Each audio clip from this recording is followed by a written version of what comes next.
As someone who's worked in the heating and air for years, I've been in countless older homes across the Twin Cities, and I can tell you there's one thing that keeps me up at night: asbestos. This stuff was everywhere in older buildings: insulation, ductwork, pipe wrapping, and disturbing it can release dangerous fibers into the air. That's why I want to tell you about solutions for asbestos-free environments. Acronym: SAFE, SAFE.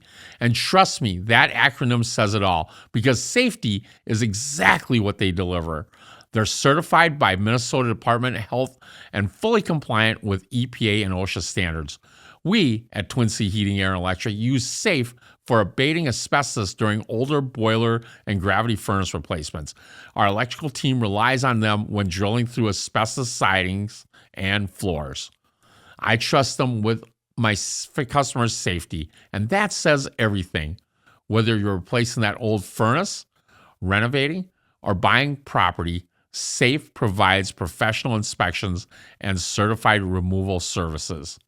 I've seen what happens when people skip the inspection and just start tearing into walls. Don't take chances. Visit asbestosservices.services to learn more and schedule your inspection today. That's asbestos.services, ASBESTOS.services, because your safety matters. From working in his family's Chinese restaurant, to bartending, to becoming present-day owner of Twin City Heating, Air, and Electric, my father's true superpower is human connection. Now, he's on a mission to capture the most fascinating stories that make up the Minnesota community. You're listening to the Twin City Tales podcast. All right, everybody. Welcome back to Twin City Tales, where we highlight the stories behind people building, creating, and serving right here in Minnesota. You know, I love bringing on guests who represents that built here, stays here feel, the different spirit. And today's guest already embodies all that. Today, I get to introduce someone who has been lighting up stages across the Midwest for years, a powerhouse voice in the country music industry, and at the same time, a successful small business owner who understands what it really takes to build something from the ground up. She's an award-winning country artist, a Minnesota original, and the owner of Cotton Patch Boutique, a boutique that blends style, personality, and community connections in a way only she can. But here's what I love about her story. It's not just about the music. It's not just about business. It's about reinvention. It's about resilience. And it's about staying true to who you are while evolving through different seasons of life. From performing as a nationally recognized country artist to building a retail brand that reflects her creativity and grit, she lived both the spotlight and the storefront. And what you'll hear today is the heart behind all of that.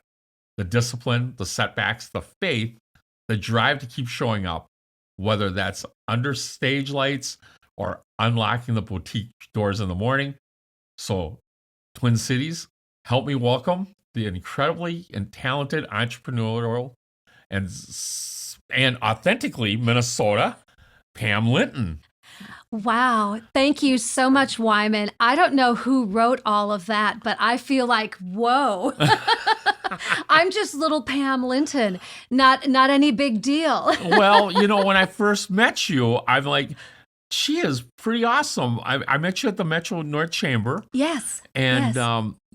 I got to hear a little bit of your story. And then we went to your I believe it was like the grand opening of your new store. The actual grand opening of when I moved into a brick and mortar store, and I know that you were there for that ribbon cutting, and that was a big deal in my life.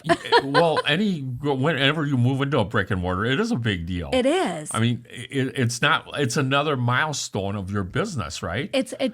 That was the first step to say, I've grown. You know, and now I look back at March 15th will be 3 years in that brick and mortar. June 15th will be 6 years in the boutique industry. Wow. And I look back at those things, and as I'm sure as you do, you at end of year, you do your year end figures, and you start to prep for your tax returns and all of those kind of things. And so I'm elbow deep in that process. And that's when you really realize how much you've grown. I agree. And there's times where, like I started out of my garage basically, right? I And started a out of lot my small, basement. yeah, small businesses do that. And That's what we have to do. yeah, and sometimes I walk out of my warehouse every once in a while when I'm driving away. I'm like, is this real? Like, Yeah, I did this. yeah, we have, and part of it's our why, right? Why we Mhm. did it, right? And it's not, and we all know, I feel like most businesses that are good, the why isn't about the money. It's, Oh, no. It's more about the accomplishment. yeah, I did this, but I'm able to do this for others too. yeah. And so it's not about self. It's an accomplishment, but it's not about self. It's accomplishment of what you are able to do for others. I feel that way. I think when I had my first business coach, this was like 10 years ago.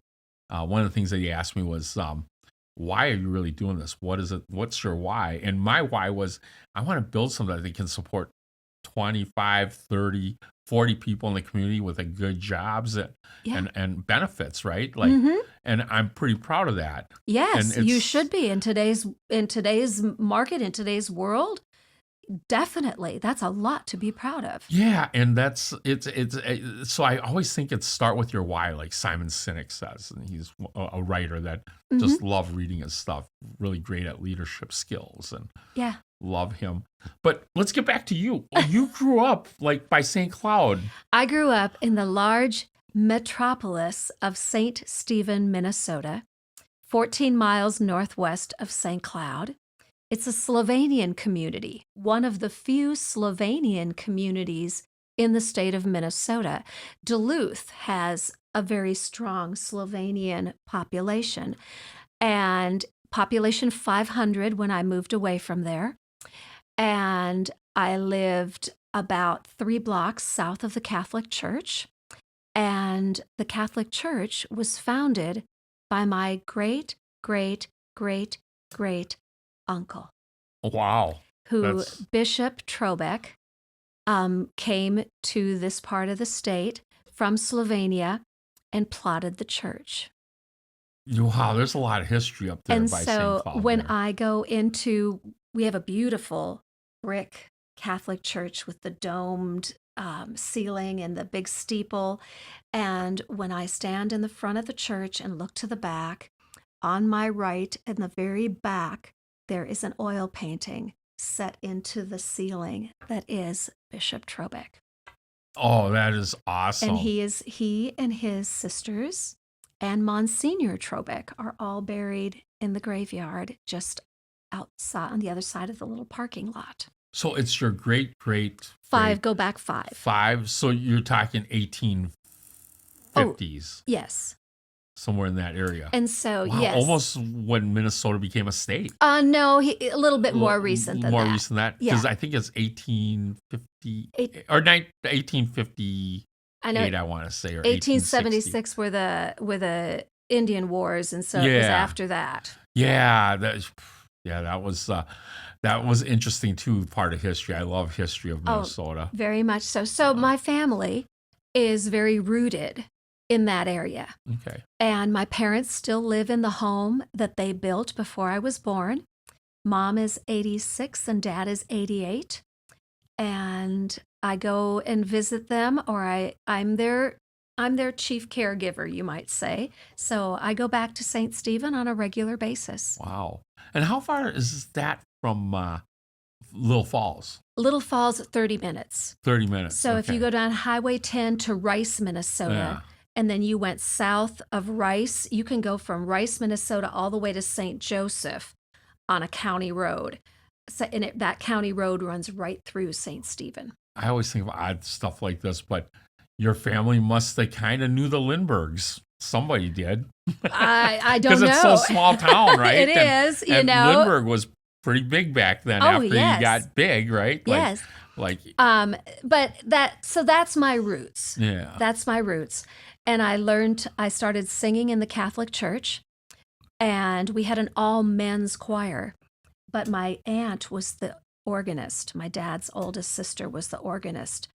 And so by age 7, age 8, she had found in myself and my sister being 14 months younger, the two of us found that we had a really strong interest in music. And so she would kind of foster that. And then the man that was the director of the men's choir, she was talking to him about us, and he really took us under his wing. His name was Ben Oman, and he became a state representative here in Minnesota years later. And he always made a part for my sister and I in the all men's choir. Nice. So that was, you've got to have those mentors, those people along the way that help you grow, give you the chance. And that's what you do, Wymond, as an employer. You bring people in, you give them that chance to grow and to launch them into the next phases of their lives and their careers. And so Ben did that for me. I went to a 4-room school right in St. Stephen up through the 4th grade. They had no kindergarten. And so I went to 6 weeks of summer school, and I learned my ABCs and to count to 100. And then it was right into Mrs. Adamack's 1st grade. How many did you have? If you have 500 people in that town, how many is in your graduating class? I didn't graduate from St. Stephen. Okay. So the reason I didn't get kindergarten is because St. Stephen was in the process of consolidating, and they were either going to consolidate with the city of Holdingford, Minnesota, or with Sartell, Minnesota. And they ended up consolidating with Sartell. So I graduated from high school in Sartell, Minnesota, which is like 7 miles away. So I went my first 4 years in that little 2-story, 4-room schoolhouse. And then I had to move into Sartell. So there were 22 kids, amazingly enough. There were 22 kids in my 1 through 4 class, and we were all together. And then when we went to the big city, and they had 3 classrooms full of kids, and they split us into thirds into each classroom because they wanted to integrate us with other kids and not just keep us together as that 22 unit, Yeah. So my graduating class was actually 122. Oh, so it was pretty good size. Oh, yes. For Sartell, yeah. We were the largest, at that time, we were the largest graduating class. Oh, interesting. In that school district. Yeah. So, but that has since been surpassed. But is that school district still part of is it part of well, I suppose it wouldn't be part of St. Cloud School District. It's just no. outside of that. Their St. Cloud is District 742. Sartell is District 748. All I remember growing up in the 70s was when they would have oodles of snow, and Hopkins never got closed, but it was always like Sartell, Cokato, Dassel. They would all close or be late for 6 hours. 2 hours late or 4 hours late. And they would never announce Hopkins. I don't know why. No, because you were here in the metro. I know. Growing up in that rural area, people always say, "But you lived in town." And I said, I was no more a city kid than anybody else. I mean, yes, I looked out the front of my house, and there was the county road. I looked at the back of my house, and there was a cornfield. So I was no more city than anybody else. I was rural. And back in the 70s, we consider country Osseo. Yeah.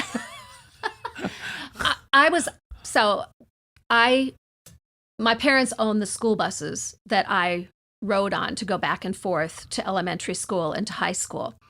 And my mom was my school bus driver from the 5th grade on. And we would have to go down these long farm driveways. I'm not kidding you. They're a half mile. You're going a half a section in, and you're going around a circle drive. You stop in front of the house. The kids come out. They get on the bus, and you head back, half a section out again, back to the county road. And so when the wind was really, and you talk about those 1970s snowstorms, we don't get snowstorms like that anymore.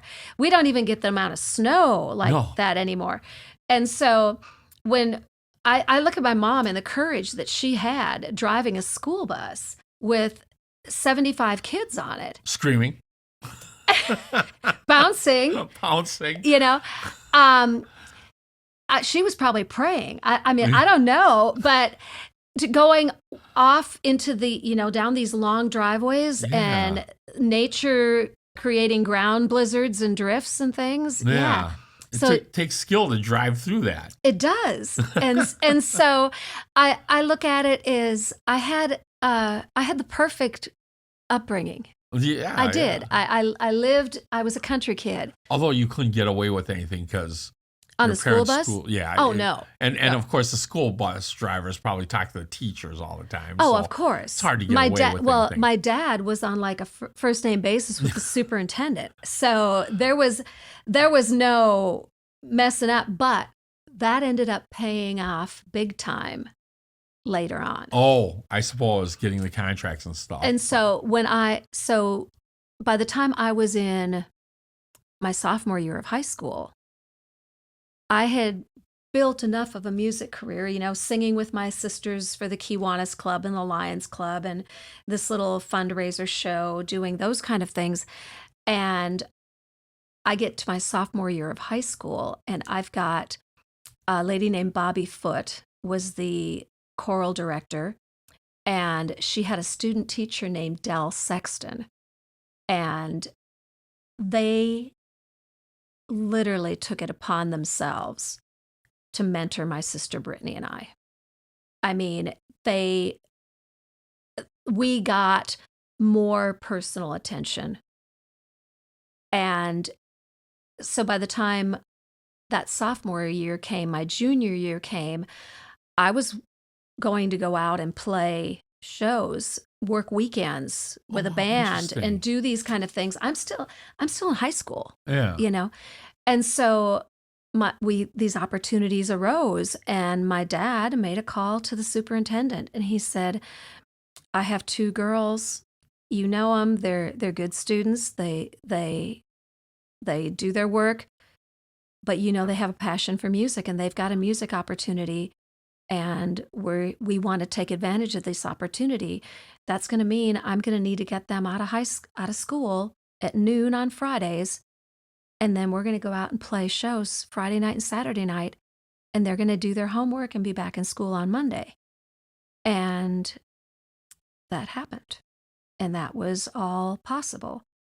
And so I'd leave school on Friday at noon, and we might go to southwestern Minnesota and play a show, or go on to Nebraska, or we were going all over the Midwest and playing shows on the weekend, and then I would come back to public school on Monday morning. Yeah, that's pretty wild. That's got to be a grind for a high school kid too to do that. But I told my second grade teacher I was going to be a singer. So you kind of knew what you wanted to do. And my second grade teacher, Mrs. Samala, told me, when you are and this was in my adult life, you are the only second grader that ever told me what you wanted to be and actually went out and did it. Because most second graders want to be a fireman, policeman, an astronaut, a doctor. They haven't made their life plan yet. Oh, for sure. And I don't know that I had made my life plan. Yeah. But that's where my passion was. Yeah. And you kind of knew it early, right? And it wasn't. Oh, yeah. I think there's things on social media now that kind of direct some of that. For us, growing up in the 70s, was TV, right? Yeah. Our biggest influencers, the biggest influencers were the movie stars, the singers, the musicians. Those were the influencers. I wanted to be Johnny Gage, the paramedic on Emergency. And I realized. I loved Emergency. Yeah, I know, right? Until I realized, like in 7th or 8th grade, saw a lot of blood. Yeah. I'm like, yeah, I ain't doing that. Yes. That wasn't for that you. That was squeamish for me. I don't think I can be a paramedic. So, so you go on tour back in high school, I'm in high school. and you're doing little tour shows. Mhm. Did the school? We had the Holker family. They went and did a lot of like tours. They were called the Singing Holker family when I was Okay. in middle school and high school, and it was a couple of the Holker kids that went to our school. We're in But the they would go and tour some places, right? okay. And if I remember right, they actually brought them into the school to do a performance for us. Did you end up having to do that? Oh, well, yes and no. We were always on call for fundraisers and things of that. And then by the time that I graduated from high school, then we would come back and And do perform? performances and do Not while you're in fundraising things. school. In school, I was in all the musicals. So I was Marion the librarian in the Music Man. And Oh, we did Oklahoma and we did Pajama Game. And so we did all of those shows. And so I had the leading parts in all of those. We would go to music competition. There's just like they have it for the sports, they have it for music as well.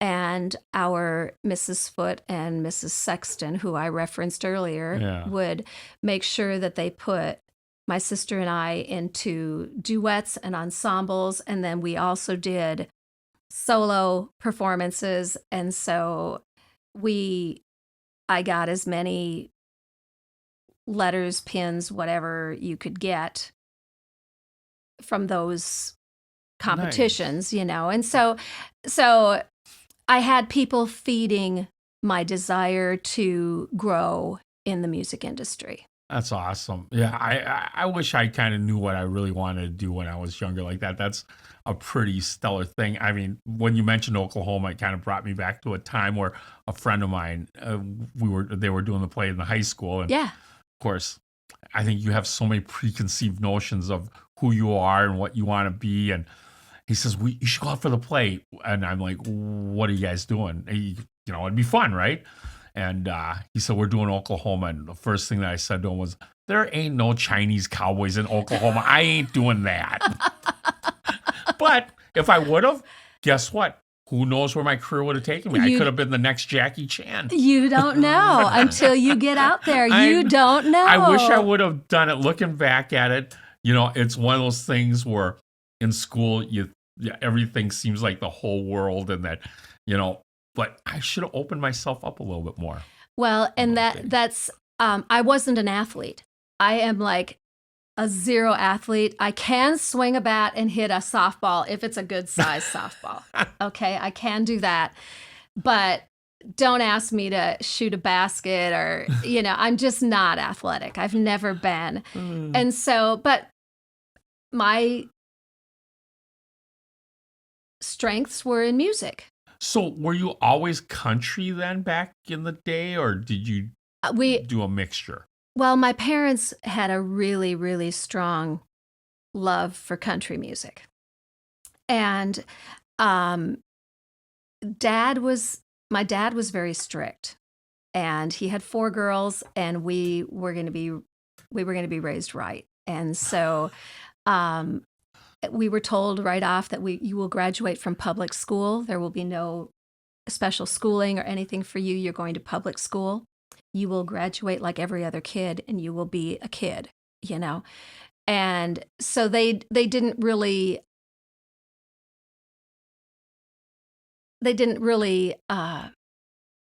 buy into, we're going to really push this music thing at that point. Yeah. We're going to give you opportunities, but we're not going to be stage parents and push the music thing. And so it's just been we got through that point, and then right out of high school, we were hired to go on the road. And so I spent 45 years on the road as a touring musician. Country music, though. Country Strictly music. country. I've done some oldies rock and roll. Okay. In high school, I did a lot of classical. I did things like the Ave Maria, things very, very. Those are the things that I won awards with. Were my more classical things. But there isn't money as much to be made in that vein of music, Yeah. unless you are in New York or, and then it's fighting for that position. And so I could be in country music and make a living in country music. So I, I always think when somebody says country, and I'm not a big guy. I mean, I kind of, there was a country craze like in the 90s, Yeah. early 90s. I kind of got into Dwight Yoakam and Oh, yeah. obviously. And he's a Garth little more Brooks to- that Garth time. Brooks, Yeah. I'm not so much. But I always love the line, so you keep saying country, so you don't do Western. Yeah. But We got both kinds of music, we got country and Western. Yes, I've seen the movie. But those of us who are steeped in the tradition, in that time period of the 90s that you're referencing, where we had the Garth Brooks craze, Yeah. all of that, that's when those of us who were steeped in the traditional country music, we began calling ourselves Americana artists. Oh, American roots artists. So I consider myself an American roots artist. got it. I've got a bluegrass a bluegrass folk record deal. My record label is New Folk. It's a folk record deal. Oh, So it's that being a traditionalist, I don't associate so much with what's going on in the CMA. I don't blame you for some at that time trying to distance yourself from Billy Ray Cyrus and his his Oh, mullet. I had a sister out on the road with Billy Ray during Really? that time. Yes, my sister Peggy's a seasoned schooled road manager, Oh. so she was out with Billy Ray Cyrus during the achy breaky years, and so she actually toured with Aaron Tippin. She was working with Aaron Tippin when she met her husband, Okay. who was the lighting director, who had been working with Tammy Wynette, and now was with Aaron, and now he works in Christian music as Okay. a stage manager, lighting director. and it all goes by again influences of TV and Mhm. and show, right? Like part of I think part of the craze that country music got brought back was Hank Williams Jr. Monday Night Football. Oh, right? yes. Like Oh, yes. he was a big push He in was. the late '80s, Yep. and everybody's just like, "Ooh, I love country," right? Yeah. You know. They didn't know anything about it, but No, they loved it. exactly, because Hank Williams Jr. Yeah. So it's all really interesting, that whole genre of music. Mhm. Like I think they even considered, but it was a top 40, so they considered top pop music. Yeah. Was C.W. McCall, the Convoy. the Convoy, right? Convoy. But that was so That country. was a country hit. Yes, and CW was, in fact, my husband. I talk about my husband Sherwin, and he was, big in the music industry during those years. And he said, I remember when Convoy came out. He said, it was at fair buying season when all the county fairs were buying, and he said, I had a nice full low voice, and we worked up Convoy because I could do all the spoken part and we've got people on Convoy. Come on and join our convoy. Go on through the night. And so we could put, and he says, we booked fairs like crazy. and man, and from just studying like some of the music industry business, I guess when Convoy came out, CB radio's sales went skyrocketing. Oh, definitely. Everybody had to have one at Yeah. that point. My gosh, you weren't cool if you didn't have one. Right. Who's the rubber duck? Exactly. Exactly. That was some interesting times, and again, influenced, right, by Yeah. what we see on TV, And what we hear. influenced now, social media influences Huge. all that. Huge. Yeah, and I one of the things that I've noticed since you did your music, but the one thing that I really attracted me to get you on the show is you do a lot of social media stuff. I never dreamed that I would be a social media queen. But it is what drives business. So right now I do social media for my own music page, Pam Linton Music, on Facebook and Instagram. Pam Linton Music on TikTok. Oh, excuse me, Pam Linton Down Home on Instagram. Okay. And then on TikTok. Then I have Sherwin Linton and Sherwin Linton Music on Facebook, Pam Linton on Facebook, and Instagram. And then I have my boutique, Cotton Patch Boutique on Facebook, Instagram, Pinterest, TikTok, and YouTube. Yeah. And so you talk about managing all these pages. Wow. Yeah, that's a lot of work, I feel like. Oh, and so some of them, like my boutique gets regular posting and that's scheduled and out. And then the music pages are a little bit not as heavy, not that daily post. Right. But we still have to keep in contact with all of your audience and your followers. Yeah, and you do all that yourself. I do. Yeah. I do. So I depend on a team here to do our Facebook posts, like for the Twin City Heating and Air page. Yes. And then I handle a lot of the Twin City Tales podcast page myself on Facebook. Dan, the guy behind the camera, does a lot of the, I think, YouTube stuff. And then he also helps with the Twin City Heating and Air marketing. And then, of course, your own page, right? Because you want to tie them together. You have to. And when I first started the boutique business, I was launching the boutique. So I've been on tour for 45 years. And 2020 came. And my husband and I had been going to the Rio Grande Valley of South Texas. We would do 40 shows in 2 months, anywhere from South Padre Island to the town of Zapata. That's about a 150-mile span. We would do 40 shows in that area. We worked for a hotel chain called La Copa, and they had 3 properties on South Padre Island. And so we're playing in the snowbird parks. We're playing for all the snowbirds. And then we would do happy hours in the hotels on the island. So as we've been doing this for 24 years. So you talk about traveling and not knowing where you are and what ends up. There were times I had 4 hotel room keys in my purse. And I'm not kidding you. I had a suitcase in every one. Wow. And so whatever hotel I had to go on stage in, I had a room with a suitcase in it, and there was clean clothes and costumes there, and I could get dressed and go down and do a show.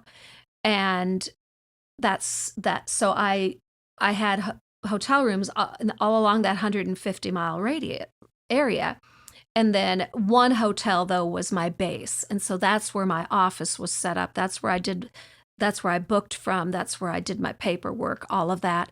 And then the others were just places that I'd go, I'd do the show, I might sleep there that night and then go back on to the next one or whatever, depending on my schedule. So logistically, to get your clean outfits, did you have an assistant do all that stuff? No, I've never had an assistant. Wow, interesting. 40 shows in 2 months. In 2 months. And you didn't have an assistant to help you with any of that stuff. And I was booking fares. I was booking into the rest of the year. And so there were days I was probably not real easy to get along with. Sure. But you had to show up on stage. And you put some days put that face on. The smile goes on with the lipstick tube. Yeah. Just the way it is. But so then we get to 2020. We've been doing this for 24 years. So we would leave the 3rd week in January, right after the Minnesota Fair Buyers Convention, and we would come back the 2nd week of March. And this particular year is 2020. I had not heard the word COVID. I was so busy in South Texas. I'm not paying attention to the news. I'm paying attention to nothing but the schedule I've got to deal with. And we come back to Minnesota. We are here 3 days, and the governor locks down the state. And I had been gone for 2 months. There are no groceries in the house. There are 3 rolls of toilet paper. And I'm told that the virus lives on everything you touch, and it's not safe to go anywhere. My husband is 23 years older than I am. Our elder population is the most susceptible. There's all of a sudden, there's so many rules. And so we're now home, and we sit across the dining room table from each other, and we literally watch the business that we have built crumble because we can't leave the state of Minnesota because of quarantine and all of these things. All of our fair dates are canceling. I'm watching a couple $100,000 worth of work just go down the drain. Wow. I'm deemed non-essential.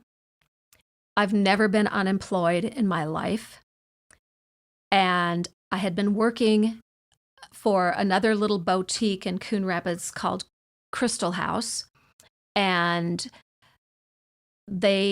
our owners were two elderly ladies, and they came to us and basically said, we can't safely come into our own store because everything's been touched. We have pre-existing health conditions. We're both cancer survivors. We're going to close the business. I had been working for them part-time just so I could be around other females. So I'd leave for a couple months a year, and then I'd be gone 3 days, and I'd come in and I'd work a day, and then I'd be gone 4 more, and then I'd come work a day. And, they worked in however my tour schedule worked. But so now they're going to close their business. Our business has come to a grinding halt. And what are we going to do? I don't sit still well. I've never lived to sit still well. So when I could see the writing on the wall with my boutique job, and I just told my husband, I've worked and I have built a client base for that boutique. And to just close the door and leave that client base behind would not be an intelligent move, right, especially when I don't know what's happening in our music business. Yeah. And so we had a talk, and he said, do you think you could make a boutique business go? And I said, well, I made a music business go, and we've made a good living in the music industry. So I think I'm worth taking the chance on. And so he gave me $700. He says, go start yourself a business. Wow. That's incredible. And you've reinvented yourself again at that time. And so at that point, there's no markets to go to. You can't go buy anything.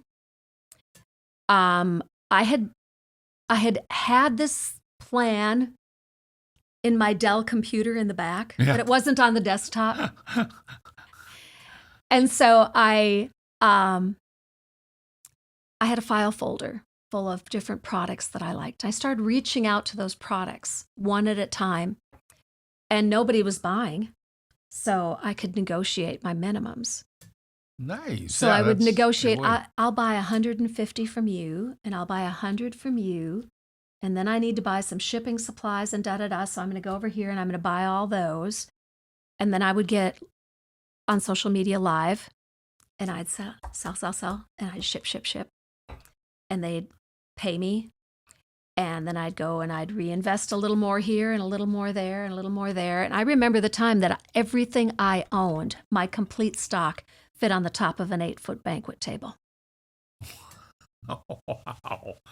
So it was really small operations. You talk about working out of your garage. Yep. My basement was smaller than your garage. Probably. And so I started with nothing. $700 doesn't get you much. No. But that's what I grew from. And that was 2020, so it's not that long ago. No, that was $700. $700 is what I started my business with. Wow. And right now, my business, so I went solely online for the first 3 years. And then I ran out of room in my house because stock is coming in. And as your business grew, where did you put the trucks? They can't go in the driveway. I got to admit, the trucks were taken home by our employee. We have take-home trucks. Mm-hmm. But my situation was I was in an office building that wasn't really built for a warehouse or a heating and air company. So you have to get creative. You have to reinvent, right? Yeah. And I actually rented a storage locker off of Coon Rapids Boulevard and Highway 10 there. Mm-hmm. And then it kind of grew still. And then when the pandemic hit, I had to pre-buy stuff. Otherwise, you're trading like a couple of parts for like a furnace if you needed to sell a furnace, right? Yeah. And And that was really hard. So you would start pre-stocking stuff. Yep. And then, You got to have a place to put your stuff. You got to have That's where I floor was. space isn't cheap. And Yep. that's probably what forced us to get into this warehouse. Yeah, this- so that this you have a size. Yeah. stock area and you've got a bay and yeah. Of course, you always have to, I think, as business owners, you always have to figure out how to readjust and change and adjust again. Because originally, my thought was heating and air business, I just need a location for all this stuff. I'm spending money at a warehouse storage locker, which wasn't cheap at that time either. No. But it was cheaper than having a warehouse building, right? So Yep. I was making decision, and I come across this house in Coon Rapids that had a 2-car detached garage. Yeah. And I said, I'll buy that and use the house as rental property. And And then I've got the garage I've got the space. garage to store stuff. Well, that didn't last very long either, because it was like, it just didn't make sense for us because it was a longer drive. And, Yeah. and so you constantly adjust. You've got to right? constantly reformulate the plan. And so 3 years, I'm out of space in my house. My husband is like, we're in the music. Are we in the boutique business or are we in the music business? Which business are we in? And it's like these boutique boxes are getting in the way of the guitars. And so I was seriously thinking about renting a heated storage unit and running it out of a heated storage unit because I could go live from in there and I could store my stock in there. And then I saw January of 23, I saw an ad in the little city newspaper in Coon Rapids, and a little story about a place called Nest to Threads Boutique Marketplace, which was a co-retailing space.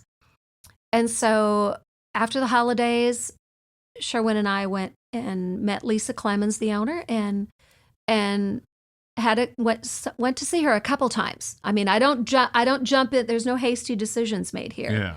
And so we went and visited a couple times, and she teases me now about how cautious I was, but you got to make the right decision because I'm on a budget, So I did. I rented square footage, 8 by 8 square feet. That's small. That's like just beyond the size of this table. Yeah. Okay. Well, I'm far beyond that. Yes. But it was enough that I could get a couple clothing racks in. Yeah. That was enough. But we grew. Now in the Coon Rapids store, I'm the largest retailer in that venue. We've just done some renovation, opened it up. I have more space than ever. And then she opened a second location. So I went, well, may as well do that too. So I've got a location in Princeton, Minnesota. And then I'm live on social media twice a week, plus all the rest of my posting. And we sell all over the country. Wow. It's a hustle. It's a grind. Oh, yeah. How did the music industry kind of prepare you to be a business owner, whether at that time you knew it or not? Because it sounded like you didn't know that you were going to be a business owner in 2018. Well, I would never thought. I was a business owner when I was in the music business. That's true. Because if you run your music business correctly, you're running it like a small business. Yeah. And so I had been going through sales tax licenses for merch sales, and I had DOT inspections for trucks and trailers, and commercial insurance for vehicles, and hotel lodging 160 nights a year, and all of these things. And so you're managing a business, you're taking care of your employees, or your musicians are your employees. Yeah. And so even the drivers, or did your musicians have to drive the truck too? We only had professional drivers in my early years with Sherwin. We had professional drivers, but you're looking at a professional driver right here. I've put on lots and lots of miles. Yeah. And you know that in every business, the more you pay out, the less there is for you. That's a good point. Absolutely. And so you have to make the right decisions as to how you're going to budget the money and where the excess is going to be spent. Makes sense. And so I knew how to manage a business it was just a different business. What was the most scary about a transition from the music business into a boutique business? I had never bought. I had sold. When I was working at Crystal House, I was selling, and they were doing the buying. Right. So I had been to market a couple of times. So understanding that process and getting that process right, and I'm still 5 years, almost 6 years in, I'm still a cautious buyer at market. You don't have to worry about me overspending. Yeah. Because I'm cautious. I think financial discipline is huge in any business. In any business.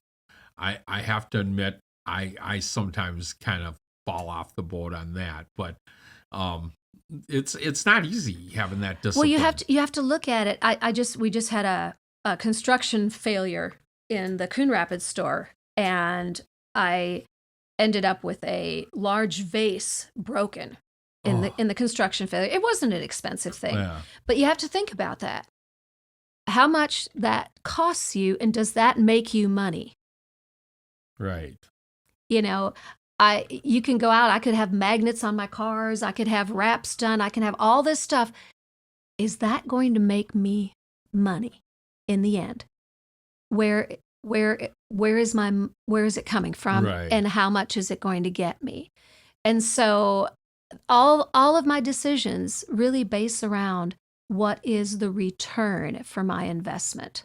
Gotcha. ROI, return on investment, no matter if I'm buying shopping bags or tissue paper, or if I'm buying the clothes that are out on the racks. Do the math, make sure you get a return on investment, and does it cover your overhead? That's the huge part. Yeah. No doubt. Wow, a lot of good information here. With that, why don't we take it to a break? Oh, I'm ready. All right. Anoka Meals on Wheels, a nonprofit organization that I proudly support, delivers more than just nutritious meals to seniors in our community. They deliver connection, care, and peace of mind. Their volunteers don't just drop off food. They check in, share a smile, and ensure our neighbors know they're not forgotten. I know because I am one of those volunteer drivers. Help us keep serving those who need it most. Visit mowanoka.org to volunteer, donate, or learn more about Anoka Meals on Wheels, nourishing bodies and spirits one meal at a time. Tired of lugging heavy bags of water softener salt from the store? Twin Sea Heating, Air, and Electric now delivers premium water softener salt right to your home in returnable, reusable 20-pound containers to go green and light it up to save you from injury. Serving the north suburbs, we're your neighbors who know how hard our water is. No more running out of salt and dealing with spotty dishes and stiff laundry. Quality salt, reliable delivery, local service you can trust. Because at Twin Sea Heating, Air, and Electric, we don't just keep your home comfortable, we keep your water soft and your life easy. Twin Sea Heating, Air, and Electric, now with water softener salt delivery. Call today or visit us online. If you're enjoying this episode, do me a quick favor. Hit that subscribe button right now. It seriously helps reach more amazing people across the Twin Cities and beyond. And if you're feeling a little extra generous today, do us a favor, drop a review or a rating on the pages. It only takes a minute, but it makes a huge difference in helping listeners discover Twin City Tales. That's how this community grows. You can find us wherever you listen to podcasts, Apple, Spotify, YouTube, all of it.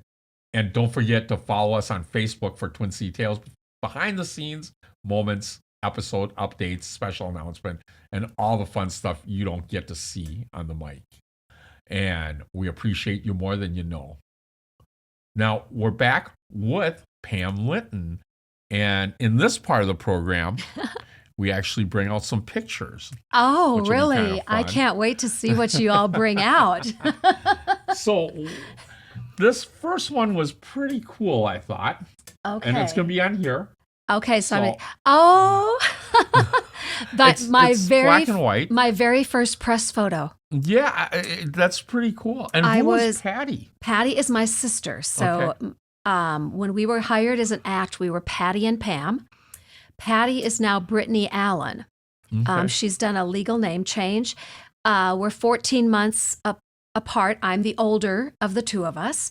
She toured with country singer Lori Morgan for 12 years, with Toby Keith, and then finished her music career with George Jones. Wow. And was a pallbearer at George Jones' funeral.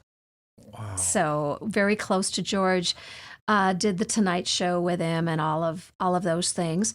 And she has retired from the music industry. She is an office manager at VIP Mortgage in Scottsdale, Arizona. So when you're ready to move to Scottsdale, That's who we'll to go get see. we'll get you all set up. Maybe we should talk to my friend Tim McIntosh, who does real estate up here and down. Oh, well, In Arizona, so- that's wonderful. We can pair them all together. But Get yes. the connection going. So that was my parents took us to Champa Photo Okay. in St. Cloud, and that is the photo that they came up with. And that's you on the right. I'm on the right, and I think I'm about 16. Okay. Yeah. And that was before Sherwin. Oh yes. Yeah. That's early. Okay. I love this picture because it brings out the 80s vibe in you. And I believe that might be your sister and you With Sherwin. Sherwin? That's my husband, Sherwin. This was taken in 1985. Okay. And he was working with an agent, Dave Hoffman Talent, and Dave was Johnny Holmes' manager, and Bobby V's manager, and Tommy Rowe, and they were all in the same stable, you might say. And Dave wanted my husband to put together an oldies rock and roll show, a rockabilly show. Because Sherwin is of that age, played Buddy Holly when Buddy Holly's records came out on the radio and grew up with that. This is the real thing. So we were doing kind of a 80s version of the 50s rockabilly music. Gotcha. And so that is where that came from. So probably a little Elvis in there. Oh, definitely. 'Cause Elvis that's the and rockabilly Jerry there. Lee Lewis. Yes. And my sister and I did the song Leader of the Pack. Remember Leader of the Oh, yeah. Leader of the Pack? The Chandel. No. Chantel's. Chantel's. Yeah. And we had a little toy bicycle. Yeah. And we would go out in the audience and get a guy out of the audience and get him to sit on that little bicycle. And we put a motorcycle jacket on him and a helmet. And then we would sing Leader of the Pack. And when we got to the part where the engine, we would make him pop wheelies with the bicycle. And so that was always big with the crowd. How fun was that, huh? So that show had multiple costume changes in it. Yeah. No, I think this one was kind of the same, but probably the beginning of This was my very first press photo taken with my husband, with Sherwin. Sherwin and Patty again. Yes. And so he hired us in 1980, and we were hired as Patty and Pam to work in his show. And the dresses we're wearing were custom made for us. Hers was pink and white, and then she had white knee-high boots, and mine was burgundy and white, and I had burgundy knee-high boots. And that was taken by a photographer in Watertown, South Dakota. Okay. He's wearing a purple velvet suit. It kind of looks black in that picture, but it was actually purple velvet. And it's very 80s. Oh, yeah. Like right in between that time, the hair, and same with the other one, very rock-like. Yeah, that one previous. this like I said, this one is 1980, and then the previous one, 1985. Yeah. Yeah. That's awesome. And I wanted to bring this picture in only because the vibe of who you are. And Oh, I love that grand opening. yes, that was the grand opening of my first retail location. Right there on Coon Rapids Boulevard. Yeah, 3033 Coon Rapids Boulevard in Coon Rapids, Minnesota, inside the Nest to Threads Boutique Marketplace. And that's where we still are. Yeah, I've been there. It's nice. And, Thank you. you know, And that's my husband in the very center Yes. with his hat. yes, I got to meet him. What a fine man he is. Yes, he's got a million stories to share. He does. He does. I couldn't sit there and hear them all, but No. the few He'll that he talk, told me he'll was very good. talk your arm off. Yeah. But from what I understand, when you got to this level, you actually got a record deal. This actually was 23, and in 24. Yeah, right after. Right after this. Yeah. So in January of 2024, I signed a record deal with New Folk Records. Okay. And they sent me to Lincolnton, North Carolina to record, and we recorded Pam Linton's Songs of the Carter Family, and they released it in January of 2025. So they sat on it for quite a while and then released it in 2025. We stayed on the Americana charts for 6 months with that, and I've now put together a touring show. It's edutainment. I call it edutainment because it tells the story of the original Carter family and the birth of country and folk and bluegrass music. Oh, how fun. Yeah, I didn't know at the time this picture was taken. You I didn't had know. no clue Yeah. what was ahead of me.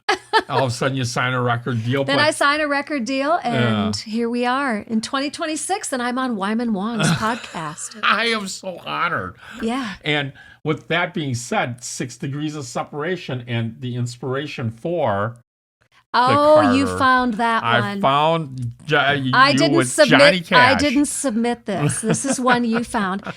The Cashes are very, very special to my husband and I. John did so much for my husband. Sherwin recorded the very first tribute to Johnny Cash on August 9th, 1971, inside the walls of the state penitentiary in Sioux Falls, South Dakota. Did he do Folsom Prison in that? Of course he did. Of course he did. He has to. So he took his complete show into the prison and into the prison auditorium. And John told Sherwin it was the nicest tribute he'd ever been paid in a recording. And they remained friends right up until the time of John's death. Wow. And we're friends with the family. Tommy, we've now lost Tommy, is John's brother. Joanne Cash Yates is the only of the siblings that is still alive. But you see, John Carter, John's son, has a reggae album out, and you can see that they had a home in Jamaica, and so he grew up around that.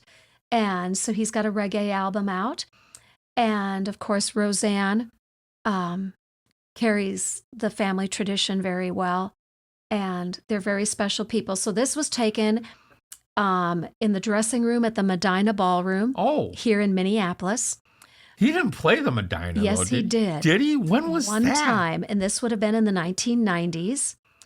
And I do not remember that. And I was we came down off. He had asked if Sherwin would open the show, and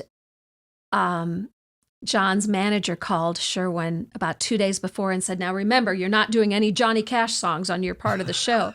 And Sherwin said, "Don't worry, I won't. I know better than that. I'm not going to do that." And so when we walked off the stage and down the stairs into the dressing room, that comes right off the back of the stage, and I was the first one down the stairs, and there stood Johnny Cash.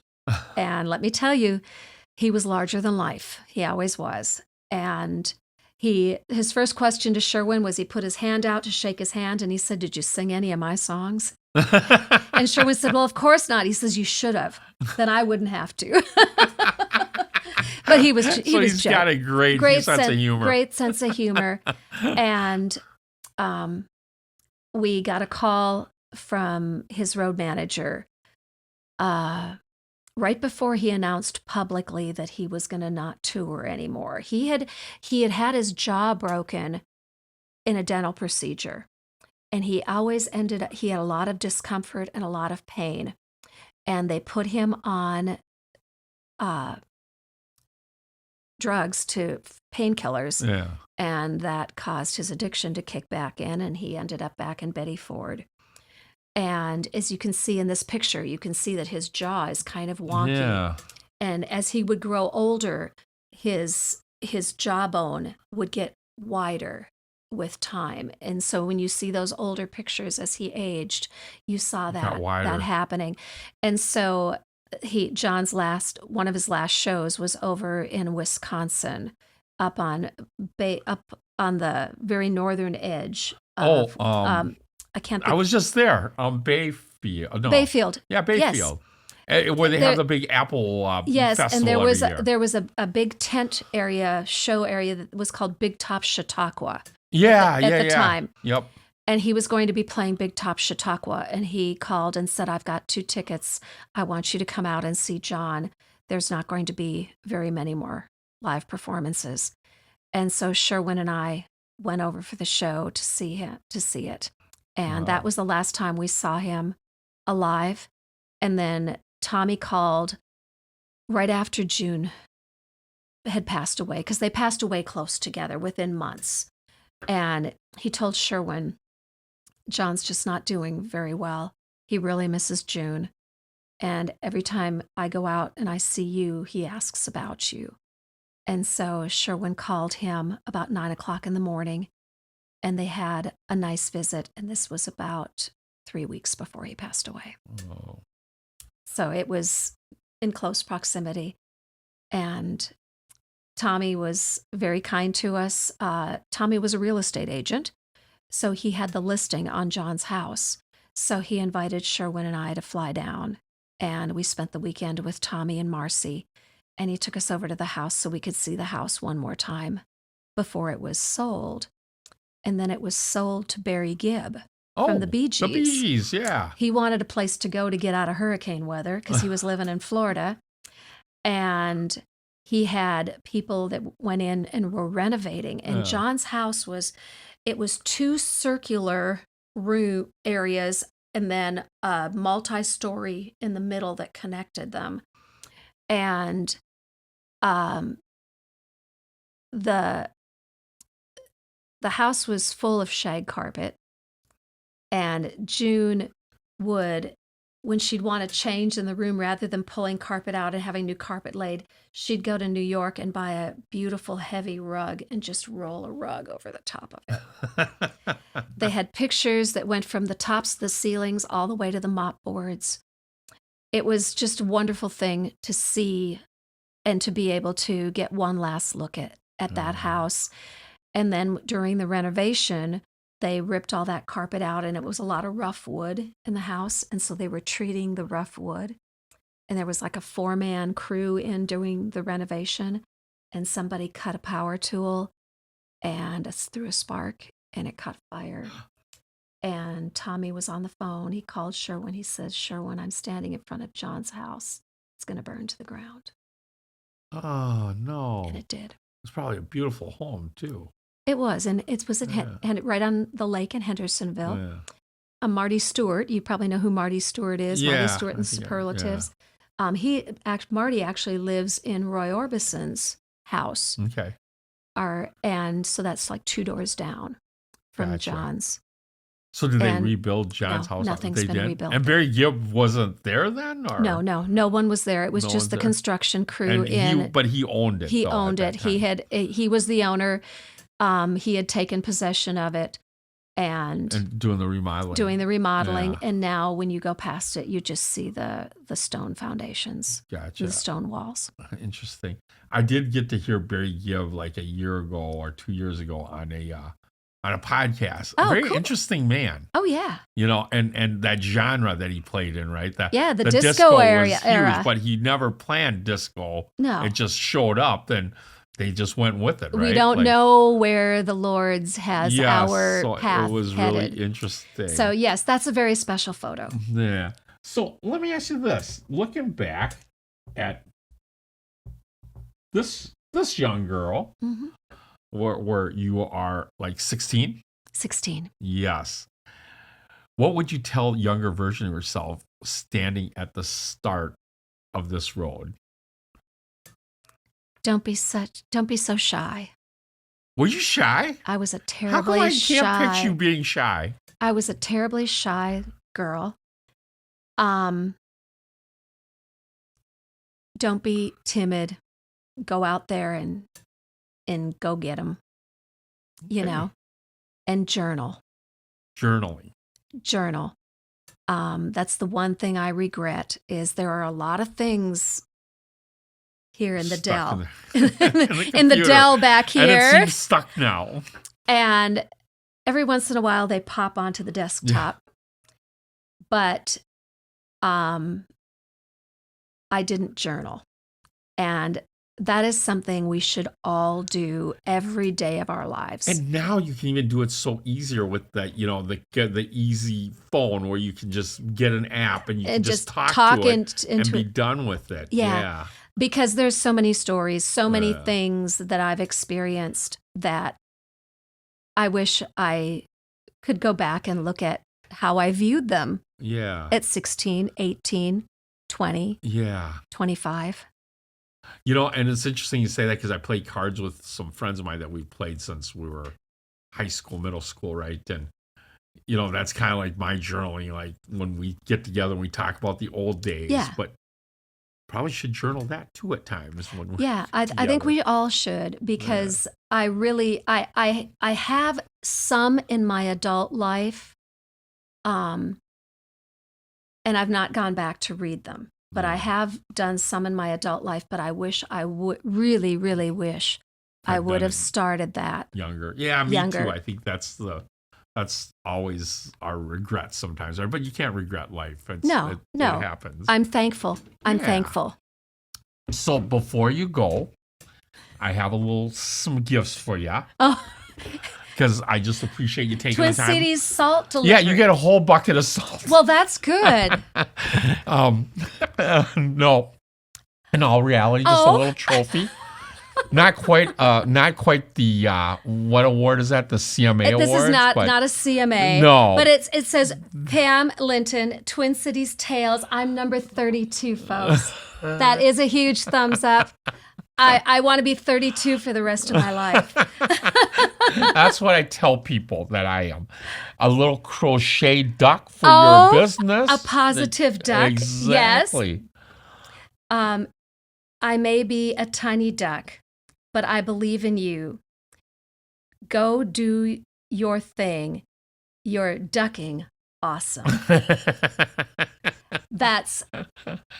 These are I have a little shelf in my office where all of my trinkets go. I've never been one to post awards. Yeah.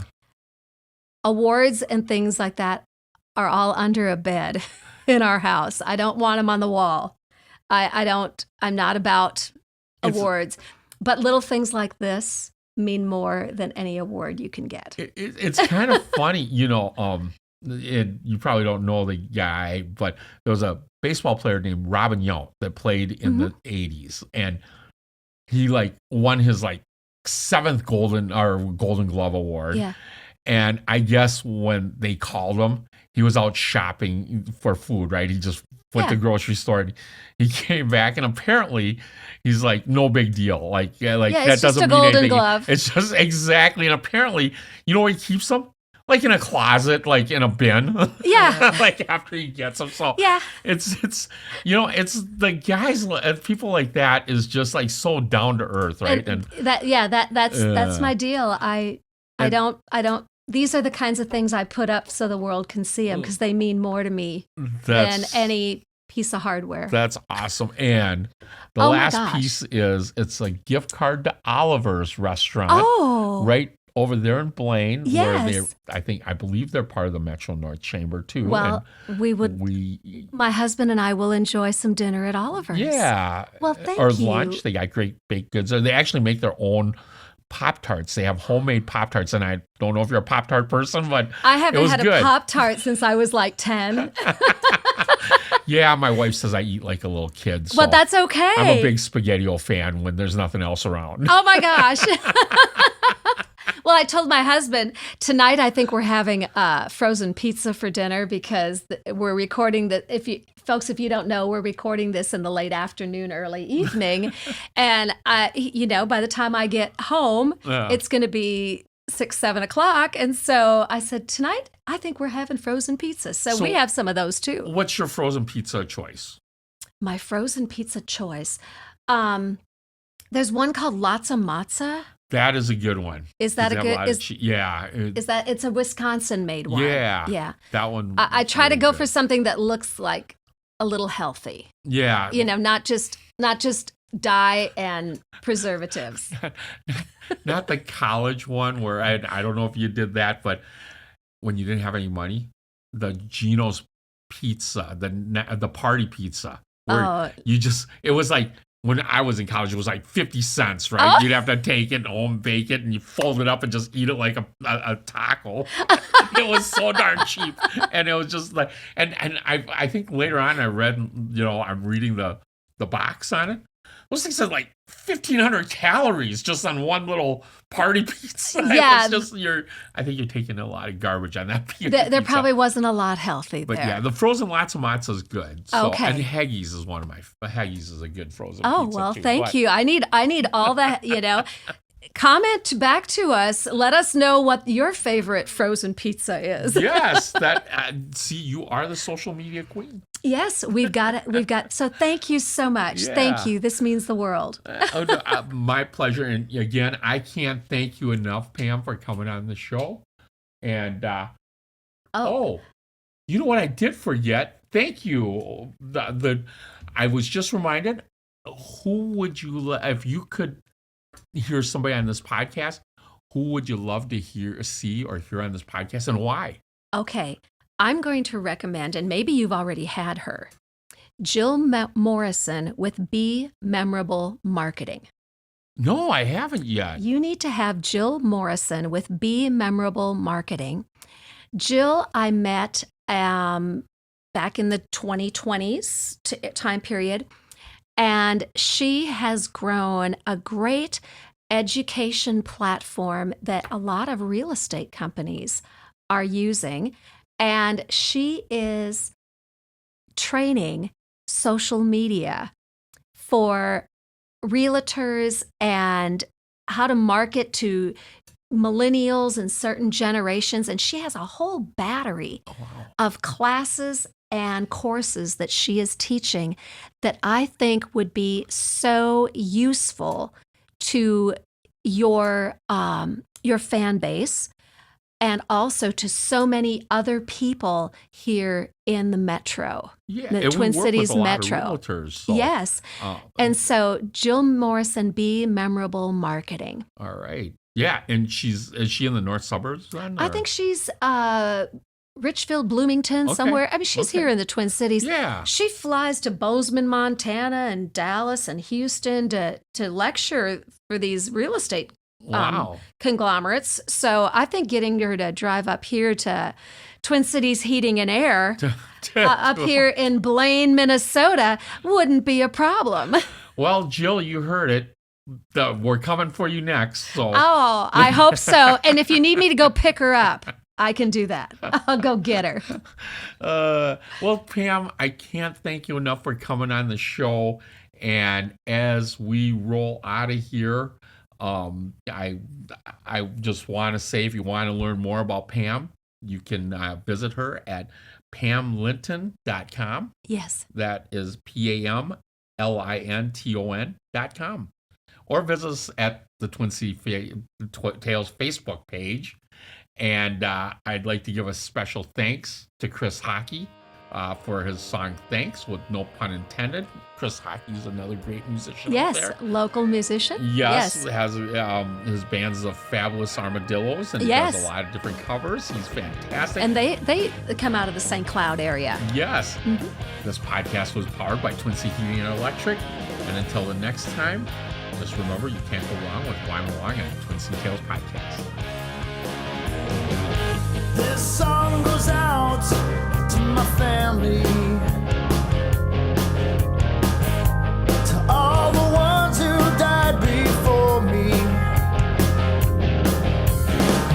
I'm sure the family life made you do things you never wanted to, so I wrote this